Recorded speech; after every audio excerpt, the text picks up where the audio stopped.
사무엘상 9장입니다. 베냐민 지파의 기스라 이름하는 유력한 사람이 있으니 아벨의 아들이요. 이러면서 이제 2절에 기스에게 아들이 있으니 그 이름이 사울이라.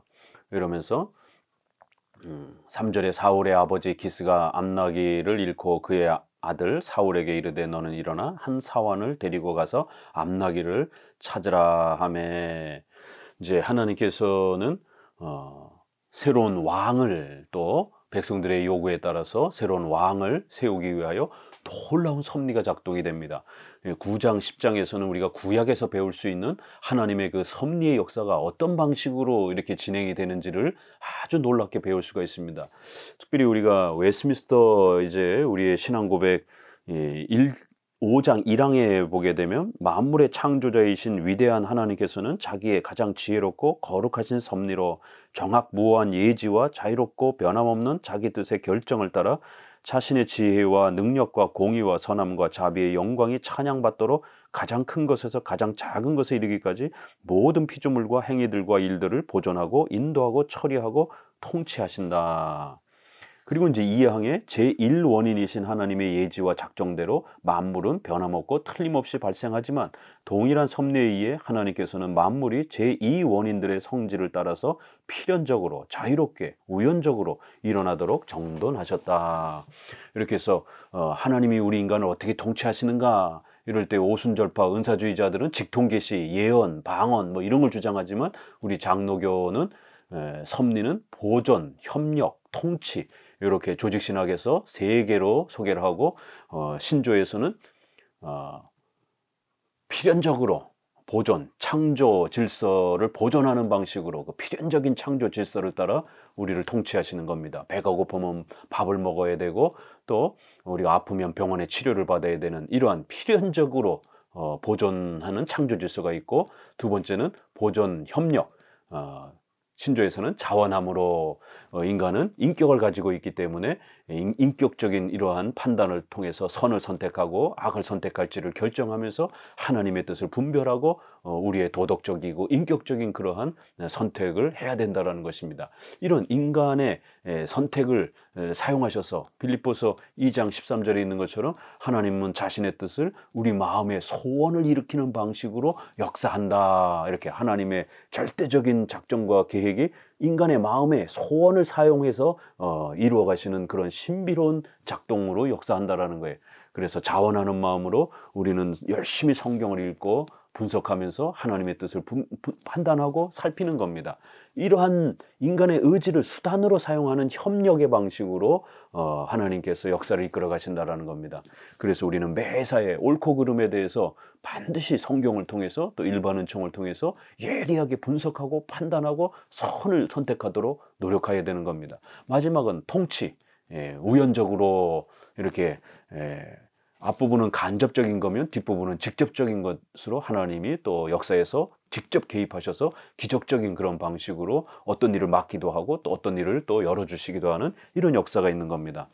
이제 하나님이 왕을 세우는데 누구를 세울 것인가 라고 했을 때에 그 베냐민 지파의 기스의 아들인 사울을 세우실 때에 이러한 사울을 세우는 과정 속에 앞부분에서 백성들이 하나님이 도와주시지 않는다, 전쟁이라든가 이런 어려움에 처했을 때 하나님께 기도하면 한참 걸린다, 하나님은 잘 안 도와주시는 것 같다, 하나님은 세밀하게 살피지 않는 것 같다, 이제 이런 불평들에 대해서 왕을 세우는 과정 속에서도 하나님이 우리 인생을 얼마나 세밀하게 1분 1초 또 100년, 우리 인생 100년 전체까지 머리털 하나까지 세심받으시면서 모든 풀 한 포개 하나하나까지 우리가 태어나고 살고 죽는 이 모든 것이 하나님의 얼마나 세밀한 섭리의 역사 속에서 살펴지고 작동하며 통치하시고 다스린지를 이제 9장 초반부를 통해서 가르칩니다. 갑자기 이 나귀를 잃어버린 겁니다. 암나귀를 잃어버렸습니다. 그래서 종을 데리고 나귀를 좀 찾아봐라, 이런 아주 우연한 사건이 벌어진 것입니다. 그래서 에브라임 산지, 이렇게 베냐민 지파의 북쪽에 있는 이 에브라임 산지까지도 이렇게 찾아볼 정도로 베냐민 지파를 뒤지고 다녔는데도 없고 에브라임 지파를 뒤졌는데도 없고, 그러면서 이렇게 막 돌아다니다가 아주 우연찮게 그들이 숲당에 이른 겁니다. 이렇게 우리 인간에게는 우연찮은 역사들이 이렇게 발생이 되는 거예요. 좋은 일도 우연히 발생이 되고 나쁜 일도 우연히 발생이 되는. 하나님께는 우연이 없습니다. 하나님은 모든 것을 작정하시고 계획하시고 하나님이 원하시는 대로 모든 역사를 이끌어가는 겁니다. 그러나 우리 눈에는 그게 가리워 있기 때문에 우리 눈에는 우연한 방식으로 하나님의 섭리의 역사가 또 그렇게 펼쳐지는 것입니다. 그 숲당에 이르렀는데 이 숲당은 바로 사무엘이 이렇게 순회 사역을 하는 그 아주 중요한 예배 처소와 연결이 되어 있는 또 그런 장소입니다. 그리고 숲당도 예배 처소지만 사무엘이 순회 사역을 하기 때문에 언제 여기에 올지는 또 이렇게 딱 마주치기는 쉽지가 않은 것이죠. 그런데 나귀를 잃어버려가지고 나귀를 찾다가 우연찮게 숲당에 이르렀고, 사무엘은 예배를 순회를 사역을 하면서 제사를 이렇게 순회 사역을 하고 있는데 하필이면 이 시점에 숲당으로 또 이렇게 예배를 드려야 되는 그 시점이 딱 맞으면서 둘이 만나면서 사울을 왕으로 초대하는 이런 놀라운 섭리에 아주 1.1에 한 1분 1초도 틀림없이 우리 인생의 모든 필요한 것들이 하나님의 계획과 섭리 속에서 그렇게 일어나는 겁니다. 절대로 성도 여러분 두려워하거나 불안해하지 마십시오. 당장 내가 원하는 때 원하는 만큼 이렇게 뭔가 일어나지 않는다 할지라도 하나님의 전능하심을 믿고 신뢰하면서 우리는 살아가면 되는 겁니다. 자, 6절에 결국 찾다 이제 포기하고 돌아가려니까 오히려 종이 옆에서 그가 대답하되 보소서 이 성읍에 하나님의 사람이 있는데 존경을 받는 사람이라 그가 말한 것은 반드시 다 응하나이다. 이 사울은 하나님의 말씀에 대한 선지자의 역할이 어떤 역할인지 또 사무엘이라고 하는 선지자가 얼마나 소중한 분인지 그 시대에 훌륭한 목사님이 존재하고 계시는데도 불구하고 다 잊어먹고 까먹고 있었던 것이에요. 오히려 하찮게 보였던 이 종은 이 숲당에는 하나님의 사람이라는 분이 계셨고 사무엘을 알고 있었던 겁니다. 그리고 그 사무엘이 뭔가 경고하고 약속하면 반드시 이루어진다라고 하는, 사무엘은 반드시 하나님의 말씀을 착실하게 잘 전달해주고 있다라고 하는 사무엘의 그 말씀의 권능도 신뢰하고 있었던 겁니다. 오히려 이렇게 종은 더더욱 선지자에 대해서 잘 이해하고 있었는데 오히려 이 사울은 전혀 그걸 이해하지 못하고 있는 이런 어리석음으로 보게 됩니다. 자, 그러자 그러면 하나님의 사람에게 드릴 예물이 없는데 우리가 어떻게 갈 수 있느냐. 그러니까 이제 이 부분도 사무엘의 이러한 상태를 보게 되면 당대의 거짓 선지자들이 이렇게 하도 돈을 받고 엘리의 아들들이 돈을 요구하고 이러니까 뭔가 하나님께 도움을 요청하고 기도하고 제사를 드리려면 뭔가 돈을 내야 되는 것처럼 이제 이러한 잘못된 이러한 인식, 사무엘이 돈만 밝히는 이제 이런 오해가 있을 수도 있는 것이고요. 또 그러나 우리가 다른 성경에 보게 되면 또 선지자라든가 이렇게 백성들의 어떤 요청사항을 요구했을 때에 그들에게 돈을 안 받기도 하지만 어떤 경우는 돈을 받기도 합니다. 그래서 그 돈을 받아가 그 부귀영화를 누리는 게 아니라 가난한 백성들을 이렇게 도와주기도 합니다. 우리가 이제 엘리사에 보게 되면 사렙다 과부라든가 수넴 여인이라든가 이제 이들에게 있어서 이렇게 먹을 거를 이렇게 공급받는 이제 이러한 장면을 보게 됩니다. 그럴 때에 그것을 통해서 또 하나님 앞에 그들의 헌금의 개념으로 이렇게 제사의 개념, 예배로 개념으로 이렇게 받기도 하고 또 그걸 받고 또 가난한 자들을 또 이렇게 도와주고 선지자들이 이렇게 선지 생도들이 있었기 때문에 목회자 후보생과 같은 구약의 예비 선지 교육을 받는 사람들이 있었기 때문에 또 그들을 먹여 살리는 그런 재정으로 사용하기도 했던 겁니다. 그래서 사무엘은 사울은 약간 부정적인 의미로 이거를 생각했던 거고, 그러나 오히려 이 사울은 사무엘이 그렇게 돈만 밝히는 분이 아니고 그러한 올바른 목적에서 이러한 또 돈을 잘 이렇게 활용하시는 분으로 알고 사울에게 다시 대답하여 이르되 보소서 내 손에 은 한 세겔의 4분의 1이 있으니 하나님의 사람에게 드려 우리의 길을 가르쳐 달라 하겠나이다. 이렇게 오히려 종은 사무엘이 돈만 밝히는 이런 분이 아니라 그 돈을 요구하는 것은 적당하게 여러 목적 속에서 이렇게 쓰시려고 하시는 것이고, 특별히 또 우리에게 이렇게 한 세겔의 4분의 1이라고 300만이라고 하는 적은 이러한 그 재정이 아마 그래도 있으니까 이 정도도 충분히 사무엘은 받아서 귀하게 우리의 또 요구 사항들을 또 이렇게 하나님의 또 응답을 도와주실 겁니다. 이러면서 오히려 종이 훨씬 더 훌륭한 모습으로 이렇게 반응하는 것을 보게 됩니다. 그래서 결국 이제 그들은 12절에 보면은 여기에 이제 선지자가 있냐 이러면서 지나가는 소녀들을 만나서 이렇게 물었습니다. 그랬더니 그들이 대답하여 이르되 그가 당신보다 앞서갔으니 빨리 가소서 백성이 오늘 산당에서 제사를 드리므로 그가 오늘 성읍에 들어오셨나이다. 당신들이 성읍으로 들어가면 그가 먹으러 산당에 올라가기 전에 곧 만나리이다. 그가 오기 전에는 백성이 먹지 아니하나니 이는 그가 재물을 축사한 후에야 청함을 받은 자가 먹음이니이다. 그러므로 지금 올라가셔서 곧 그를 만나리이다 하는지라. 이렇게 아주 놀랍게 지나가는 소녀를 만나서 그들에게 물었더니 오늘 선지자가 오늘 이렇게 제사 드리러 바로 여기 오셨습니다. 여기 오늘 산당에서 제사 드리고 오늘 성읍에 들어오셨나이다. 그리고 지금 올라가소서. 그러면 곧 그를 만날 수 있을 것입니다. 어떤 단어가 강조되는지 눈에 보이죠? 이렇게 성경은 하나님의 놀라운 역사가 사울을 위해서 모든 것을 이렇게 준비해 주시는, 사무엘을 만날 수 있는 그 모든 시간과 타이밍과 장소를 전부 다 계획하셔서 이렇게 역사하신 것을 강조하고 있는 것을 알 수가 있습니다. 지금 빨리 가십시오. 그러면 사무엘을 만날 수 있을 것입니다. 그러면서 14절에 결국 그들이 들어갈 때 사무엘이 마침 산당으로 올라가려고 마주 나오는지라.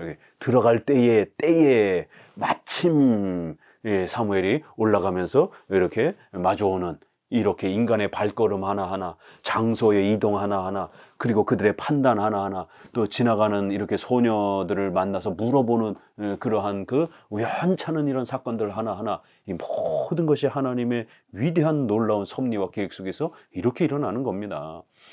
15절에 사울이 오기 전날에 여호와께서 사무엘에게 알게 하여 이르시되 내일 이맘때에 내가 베냐민 땅에서 한 사람을 내게로 보내리니 너는 그에게 기름을 부어 내 백성 이스라엘의 지도자로 삼으라. 그가 내 백성을 블레셋 사람들의 손에서 구원하리라. 내 백성의 부르짖음이 내게 상달되었으므로 내가 그들을 돌아보았노라 하셨더니, 이미 벌써 하나님께서는 그 전날 사무엘에게 하나님께서 이미 사울이라고 하는 베냐민 지파의 사람이 찾아올 것을 다 가르쳐 주셨고, 또 그래서 그를 왕으로 초대하라라고 이미 그렇게 명령을 다 내려놓으신 것입니다. 이렇게 하나님은 준비하고 계셨던 것이에요. 내일 이맘때에 내가 베냐민 땅에서 한 사람을 너에게 보낼 것이다. 이렇게 결국 나귀를 잃어버리는 것으로부터 시작을 해가지고 땅을 여러 개를 돌아다니다가 숲 땅에 결국 우연찮게 도착하고 지나가는 소녀를 만나고 그 소녀들이 선지자가 지금 어느 시점에 있는지를 알려주는 이러한 내용, 또 그 다음에 사무엘이 순회 사역 중에서 바로 이 숲 땅에 도착하게 된 이러한 타이밍, 이 모든 것 하나하나 어느 것 틀어지게 되면 일이 안 되는 겁니다. 그러나 하나님은 그 하나하나 모든 부분들을 전부 다 계획하고 계셨던 것입니다. 베냐민 땅에서 그렇게 사람을 보낼 것이다. 그러니까 그를 기름 부어 왕으로 세우라. 이렇게 놀라운 하나님의 섭리 역사가 얼마나 세밀하게 작동되는지를 우리는 배우셔야 됩니다. 그렇기 때문에 여러분의 결혼, 또 직장, 또 이런 여러 삶의 중요한 선택이 있을 때마다 이렇게 우연찮게 발생되어지는 이러한 사건들 하나하나를 우연히 이렇게 발생됐다 해서 가볍게 놓쳐버리지 마시고, 그런 사건 하나들을 유념하시고 잘 신중하게 분석하시고, 또 성경의 십계명의 기준이기 때문에, 우리 삶의 기준이기 때문에 십계명을 부지런히 공부해야 그 우연찮은 그 사건들이 내게 필요한 사건인지 필요한 사람인지가 잘 또 분석될 수 있는 것입니다. 이 기준을 갖고 있지 못하면 이 사건이 뭔지 그냥 스쳐 지나가 버리는 것입니다. 그냥 바람처럼 그냥 없어져 버리는 것이에요. 그렇기 때문에 십계명 기준을 잘 갖고 있으면 여러분이 필요로 한 어떤 기도를, 여러분이 또 환난과 고난에 처했을 때 십계명을 지키면서 예배드리고 신앙을 잘 지키고 있으면 이러한 우연한 사람이 지나가고 우연한 사건이 이렇게 지나가고 우연한 어떤 기회들이 우리를 스쳐 지나갈 때에 이거 내게 필요한 것이다라고 판단이 되면 그거를 붙잡는 겁니다. 그리고 그거를 또 잘 또 열매가 맺어지도록 또 그렇게 노력하는 거예요. 이렇게 말씀을 신중히 분석하고 그 말씀에 서 있으려고 열심히 노력하고, 그리고 일반 은총이라고 하는 우리의 국가, 직장, 사회의 주변에서 일어나는 수많은 사건들, 또 수많은 스쳐 지나가는 사람들의 이런 일반 은총적인 또 많은 사건과 일들을 예의주시하면서 잘 꿰뚫어 보면서 그렇게 또 살아가는 것이 살피는 겁니다. 기도하면서 그렇게 살피는 거예요. 그러면 하나님의 역사가 절묘한 시간대에, 절묘한 또 그런 장소에, 절묘한 또 사람과 연결이 되도록 하시면서 하나님의 역사와 도움이 그렇게 펼쳐지는 것입니다. 신비주의와 은사주의자들처럼 무슨 직통계시와 무슨 예언과 환상을 보고 움직이는 것이 아니라 말씀을 마음에 새기고 일반 계시라고 하는, 그래서 계시라고도 표현하는 겁니다. 우리의 자연 만물과 또 국가 사회의 이러한 많은 이러한 삶의 이러한 역사의 이러한 문화와 또 이러한 많은 수단들을 사용해서 우리가 어떻게 또 치료를 받아야 될지, 또 어떻게 교육을 받아야 될지, 또 어떻게 경제적 자립을 해야 될지, 또 이런 많은 경제적인 또 그런 도구들과 시스템을 어떻게 사용해야 될지, 욕심 부리지 않고 어떻게 사용해야 될지, 이렇게 훌륭한 경제 전문가와 좋은 또 만남을 가지도록 이렇게 연결이 되는 겁니다. 어느 날 갑자기 이렇게 하늘에서 돈이 떨어지는 게 아닙니다. 십계명을 잘 지키고 주일 성수 잘 하고, 그러면서 경제 서적이라든가 경제 공부 열심히 하고, 그러면서 아주 경제에 뛰어난 또 그런 훌륭한 전문가를 우연찮게 만나는, 도움을 받는 또 그런 기회가 주어지기도 하고, 또 경제 위기라든가 여러 사람들은 위기라고 하지만 또 본인에게 돈을 벌 수 있는 좋은 사업에 또 이런 아이템이라든가 또 이러한 그 기회가 아주 우연찮게 그렇게 본인에게 주어지는 겁니다. 그럴 때 그거를 선택할 것인가 말 것인가, 그건 또 우리의 책임이 되는 겁니다. 이렇게 제2 원인으로서 우리 인간의 책임을 하나님이 사용하면서 이러한 섭리의 다양한 그러한 그 기회들을 하나님이 사용하시는 것입니다. 17절에 사무엘이 사울을 볼 때에 여호와께서 그에게 이르시되 보라, 이는 내가 내게 말한 사람이니 이가 내 백성을 다스리려 하시니라. 사울을 볼 때에 이렇게 때라는 시간이 계속 강조가 되는 걸 알 수가 있죠. 이렇게 하나님의 섭리란 한 번에 오차도 없다라는 겁니다. 1분 1초의 오차도 없다라는 거예요. 18절, 사울이 성문한 사무엘에게 나아가 이르되 선견자의 집이 어딘지 청하건대 내게 가르치소서. 사무엘이 사울에게 대답하되 내가 선견자니라. 너는 내 앞서 산당으로 올라가라. 너희가 오늘 나와 함께 먹을 것이요 아침에는 내가 너를 보내되 내 마음에 있는 것을 다 내게 말하리라. 그러니까 이 사무엘은 사울은 여러 번에 걸쳐서 지금 우리가 성경을 통해서 알 수 있는 것은 성경에 무지한 거예요. 또 예배와 제사에 대한 이런 것에도 많이 무지하고, 또 사무엘을 못 알아보는, 그때 당시에 사무엘이라고 하는 선지자가 나타나서 순회 사역을 하면서 많은 사람들에게 말씀을 가르쳤기 때문에 사무엘이 누군지 많은 사람들이 알고 있었고 종도 알고 있었던 겁니다. 근데 정작 이 훌륭하게 쓰여받아야 되는 이 사울은 사무엘이 자기 앞에 와 있는데 여기 선지자가 있다고 하는데 저에게 좀 가르쳐 주십시오. 그러니까 사무엘이 나다 이렇게 얘기를 하는 거예요. 사무엘과 같이 이렇게 훌륭한 당대의 목사님이 계시는데도 못 알아보는 겁니다. 이런 참 안타까움을 보게 됩니다. 이렇게 비록 부족하고 연약하지만 하나님께서 사울을 사용하시는 것이에요. 사울에게 왕권이라고 하는 엄청난 권한을 허락하시는 겁니다. 근데도 사울이 처음에는 겸손했지만 결국 나중에 교만해가지고는 더 많은 권력욕에 빠지게 되는 이런 인간의 죄악의 또 모습을 보게 됩니다. 오늘날에도 종교연합주의에 빠져서 이렇게 교회를 타락시키는 수많은 이런 목사들이 얼마나 많습니까? 자유주의 목사들이 얼마나 많습니까? 신비체험과 신비주의를 조장하는, 미신과 샤머니즘을 조장하는 거짓된 목사들이 얼마나 많습니까? 더더구나 이렇게 개혁주의를 표방하는 이러한 또 목사들 중에 최근에 이러한 국가의 계엄령이라든가 탄핵 사건과 같은 혼란스러운 이런 시국에 결국 정치 이데올로기에 빠져 있는 이러한 또 좌파적인 진보 좌편향적인 이런 개혁주의 목사들이 얼마나 많습니까? 개혁주의를 하면서 어떻게 좌쪽에 빠질 수 있는지, 왜냐하면 이 좌쪽의 사회정의, 경제평등, 이러한 인권 이런 개념은 결국 현대신학하고 맞물립니다. 이게 현대신학자들이 민중신학, 해방신학, 여성신학, 정치신학, 퀴어신학, 생태신학 이런 사회적 약자들이 이 개선이 되는 사회복지가 마치 그게 구원인 것처럼 이걸 사회복음이라고 그러고 정치신학이라고 그럽니다. 이게 자유주의의 핵심인 거예요. 이게 개혁주의자들 안에도 스며들어와 가지고 그걸 버리지 못하고 자신들의 청년 시절에 이렇게 잘못 배웠던 그러한 공산주의 사회주의에 이런 거에 물들어 가지고 마르크스주의에 물들어 가지고 여전히 목사가 된 다음에도 그걸 버리지 못해 가지고 결국 현대신학적인 자유주의 신학적인 개혁주의를 펼치는 이러한 좌파적 개혁주의 목사들이 있습니다. 박근혜 대통령 탄핵 사건 이후로부터 한국 사회는 이런 정치 부분에 있어서 굉장히 심각한 상황이 벌어지고 결국 이데올릭에 빠져 있는 이런 개혁주의 목사들이 아주 많이 등장을 하고 결국 자신의 이 소중한 개혁주의를 정치에 함몰시키는 이러한 어리석은 모습들을 취하는 모습들을 많이 보게 됩니다. 이건 건강하지 않은 그런 모습입니다.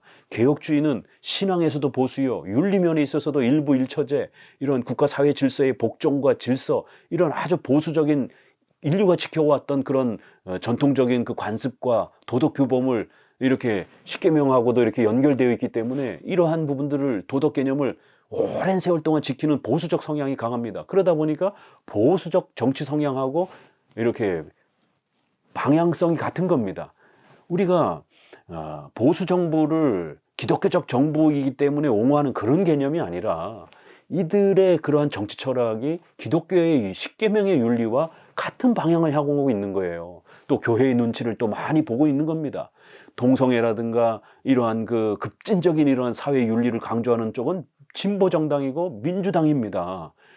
그러면 그건 다 십계명에 위배되어지는 그런 그 윤리 규범들입니다. 그리고 기독교를 우습게 여기고 적대시 여기는 이런 철학을 또 사회주의에 영향을 받은 그런 진보 정당들이 기독교를 적대시 여기는 겁니다. 이런 방향성을 갖고 있는데 어떻게 개혁주의, 일반 복음주의 목사들도 그렇지만 개혁주의는 훨씬 더 이렇게 비판적인 또 분석적인 이런 게 굉장히 강하지 않습니까? 그러면서 이렇게 한국교회가 망가졌다라고 비판하는 그러한 목소리를 내는 개혁주의 목사들이 정작 이 중요한 이 시기에 올바른 목소리를 내지 못하고 복음주의 목사들도 사회주의가 얼마나 무섭고 현대신학이 자유주의 신학이 얼마나 악한지를 알고 있는데 개혁주의 최고봉에 있는 이러한 최고의 위치에 있다라고 자부하는 이런 개혁주의 목사들이 이 정도도 분석을 못하고 분별을 못하고 현대신학에 빠져가지고 사회주의적인 이런 사회정의나 부르짖고 그러면서 결국 국가의 이러한 사태에서 어느 쪽에 서야 될지 어떤 목소리를 내야 될지 몰라서 좌편향적인 민주당적 목소리를 내면서 촛불 집회에 참석을 하면서 백성들을 거기에 참여하라고 선동하고 이런 일들이 벌어지는 심각함이 있습니다. 만약 그런 국가의 이러한 그 방향성이 민주당이 좋아하는 그런 방향으로 만약 국가가 민주주의 시스템이 변질돼 버리고 친중국, 친북한, 친러시아적인 이러한 형태, 친사회주의적인 이러한 민주주의 형태의 세계관으로 뒤바뀌어 버리고 미군을 철수로 부르짖고 미국과 일본을 적대시하는 이런 자유민주주의 세계를 유럽을 적대시하는 이런 식으로 만약 사회 시스템과 방향이 바뀌게 되면 제일 먼저 제거 대상은 교회고 목사입니다.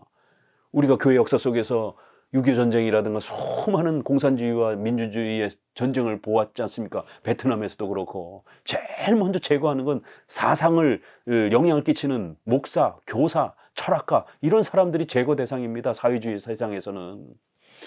교회를 보호하기 위해서 이 시국, 비상시국과 같은 이러한 혼란한 시국에 개혁주의 목사들이 성경적으로 어떤 국가관과 성도들의 생명을 살리고 교회를 살리기 위해서 어떤 방향성을 제시해 줘야 되는지를 이렇게 갈팡질팡할 수가 있냔 말이에요. 6.25 시대에도 수많은 보수주의 목사들이 독립전쟁과 독립을 해야 된다고 외쳤던 거고 그럴 때 사회주의에 빠졌던 자들이 미군 철수를 부르짖으면서 주체사상을 부르짖고 자주통일을 부르짖으면서 이렇게 목소리와 설교를 했던 겁니다. 오늘 우리 시대에도 미군 철수를 부르짖고 한미일 동맹을 조롱하고 친중국, 북을 외치면서 이번 탄핵 소추안에도 중국과 북한과 러시아를 적대시하는 이러한 심각한 정치적 입장을 표명하면서 경제적으로 어렵게만 세상에 이러한 생각을 갖고 있는 사람들이 진보적 성향의 정치가들이란 말이에요. 북한과 러시아, 중국을 적대시했다라고 대통령을 문제시 삼는 이러한 이념과 세계관이 대한민국을 과연 건강하게 이끌어갈 수 있는 것인지, 자유민주주의 시장경제라고 하는 오늘날에 이렇게 교회를 훨씬 더 잘 보호하는 이런 시스템과 체제가 자유민주주의 시스템인데, 이거를 무너뜨리려고 하는 이런 많은 시도들이 사회주의를 통해서 있고, 우리 대한민국은 위쪽으로 중국, 북한, 러시아라고 하는 세계 열강의 두 나라가 버티고 있는, 또 세계 유일의 분단국가로서 서 있는 이러한 위험한 그러한 지정학적 위치에 있는 나라로서 대한민국이 자유를 누리면서 교회가 그렇게 자유롭게 예배드리며 살 수 있기 위해서는 어떤 국가 정치 시스템과 정치의 방향에 서야 되느냐 말이에요. 이런 부분에서 결국 백성들이 신앙이 타락해서 망가진 것처럼 이 사울은 사무엘을 알아보지 못하는, 사무엘과 같은 훌륭한 목회자를 알아보지 못하는 이러한 신앙의 무지와 어리석음, 사사기 시대의 이러한 전반적인 신앙의 부패의 모습이 사울을 통해서도 나타나는 겁니다. 훌륭한 목사를 알아보지 못하는 거예요. 어떤 목사가 자기를 살려주고, 어떤 목사가 자기의 삶을 지켜줄지, 어떤 목사가 교회를 살려주고 지켜주는 목사인지, 어떤 목사가 대한민국을 지켜주고 또 대한민국이 가야 할 길을 바르게 제시해 주는지를 성도들이 제대로 분간을 못하는, 오히려 자기를 망하게 하고 대한민국을 망하게 할 수 있는 이러한 사회주의와 좌파 사상에 물든 그런 목사들을 옹호하고, 그런 목사들을 쫓아다니고, 그러면서 그들이 좌파적인 진보적인 그러한 국가 정치 위정자들을, 국회의원들을 뽑아가지고 동성애와 차별금지법을 만들어갖고 교회를 제거하고, 이런 일들이 벌어질 수 있는데, 그거를 예측하지 못해서 결국 좋은 목사와 나쁜 목사를 구별하지 못하는 이런 대한민국의 이 위기 사태가 지금 놓여져 있는 겁니다. 성도들은 기도해야 되고, 교회는 기도해야 합니다. 그리고 훌륭한 목사가 목소리를 낼 수 있도록 훌륭한 목사님들을 잘 보호하고, 또 그런 목사들을 계속해서 배출할 수 있도록 이런 보수적, 개혁주의적, 또 정치에 있어서 우파적 그러한 입장을 가진 훌륭한 목회자들이 잘 이 땅에서 사역할 수 있도록 또 그렇게 협력하셔야 되는 것입니다. 결국 이제 20절에 사울 전에 이런 내 암나기들을 염려하지 말라 찾았느니라. 이렇게 사울은 자기 이렇게 잃어버린 돈 걱정만 하고 있고, 이렇게 시야가 좁은 것이죠. 지금 이스라엘이라고 하는 나라가 국가적으로 얼마나 위기에 처해 있는지, 교회가 얼마나 부패와 타락 속에 위기에 처해져 있는지, 이런 거에 대해서는 관심을 안 갖고 있는 것이에요. 21절에 사울이 대답하되 나는 가장 작은 지파고 나의 가족은 베냐민 지파로서 가장 작고 미약한데 어떻게 이런 엄청난 이러한 초대를 합니까? 왕으로 세우고 초대할 것이다 라고 하는 이런 엄청난 이 부름을 내가 감당할 수 없겠습니다. 이렇게 겸손한 마음이 있는 겁니다. 또 한편으로는 무지하고 신앙에 대해서 무지하지만, 또 한편으로는 또 인격적으로는 또 겸손한 모습이 이렇게 사울이 있는 것을 보게 됩니다. 이런 사울에 있는 모습을 그대로 나타내면서 하나님이 사울을 선택한 건 절대로 그가 잘나서, 그가 힘이 넘쳐서, 그가 무슨 돈이 많아서가 아닙니다. 이런 은혜는 하나님이 전폭적으로 주신 은혜라는 거예요. 그러면 사울이 겸손하게 자기 왕의 직을 수행했어야 되는데, 나중엔 돈독이 들어서 권력욕에 빠져가지고 사무엘도 내치고 다윗도 내치는 이런 어리석음을 이제 후반부에 보게 됩니다. 그리고 22절에 이제 사무엘이 사울을 초대해서 식사를 하면서 상석에 앉게 하고, 또 내가 두라고 말한 그 부위를 가지고 와라. 거기에 좋은 부위를 미리 준비해 두었고, 그래서 요리하는 사람이 넓적다리와 그런 좋은 것들을 가져다가 사무엘이 이르되 보라, 이는 두었던 것이라. 내 앞에 놓고 먹으라. 내가 백성을 청할 때부터 너를 위하여 이것을 두고 이때를 기다리게 하였다. 이러면서 때라는 단어 계속 강조하고, 그리고 두라고 미리 예비해 두라라고 두었던 고기, 또 이거는 간직해 두었던 것이다. 이미 벌써 다 알고 있었다는 거라는 겁니다. 하나님께서 너를 세우려고 이렇게까지 준비를 다 마치고 너에게 이렇게 식사까지 준비하도록, 고기까지도 예비하도록 하나님이 이렇게 다 해주셨던 거를 잊지 말라라는 겁니다. 너가 결코 잘나서 이런 왕으로 초대되는 것이 아니라 하나님의 위대한 이런 은혜로서 이렇게 신앙에도 무지했고 또 힘도 없고 가장 연약한 지파 중에 한 사람이었지만 하나님이 너에게 어떤 섭리의 위대한 역사를 통해서 너에게 이러한 위대한 은혜를 베풀어 주셨는지를 절대로 잊지 말고 그 초심을 잃지 말고 백성들을 돌봐야 된다라고 이제 여기서부터 벌써 하나님만 믿고 의지하고 하나님의 도우심만, 섭리만 믿고 의지하면서 또 사무엘과 좋은 관계를 유지하면서, 그거는 곧 사무엘이 말씀을 가르치는 거기 때문에 오직 말씀을 배우고 그렇게 설교를 듣고 하나님의 말씀을 배우면서 이렇게 통치해야 된다라고 당부하는 겁니다. 그리고는 이제 사무엘과 함께 지붕에서 담화하고 이렇게 사무엘을 불러서 권면하는 이제 이러한 놀라운 왕으로서 초대하는 이제 이러한 장면이 소개가 됩니다. 그리고는 성읍 끝에 이름에 사환을 돌려보내고 너는 이제 잠깐 서 있으라, 내가 하나님의 말씀을 내게 들려주리라 하니라, 이러면서 이제 사울을 기름 부으며 왕으로 초대하려고 하는 아주 중요한 이제 첫 번째 구별을 하려고 하는 이제 장면이 마지막으로 소개가 되면서 사울에게 반드시 하나님의 말씀에 귀 기울여야 된다라고 다시 한번 하나님의 말씀을 들으라라고 하는 이 말씀 중심으로 또 왕으로서 역할을 해야 된다라고 이렇게 당부하면서 9장이 마무리되고 있습니다. 감사합니다.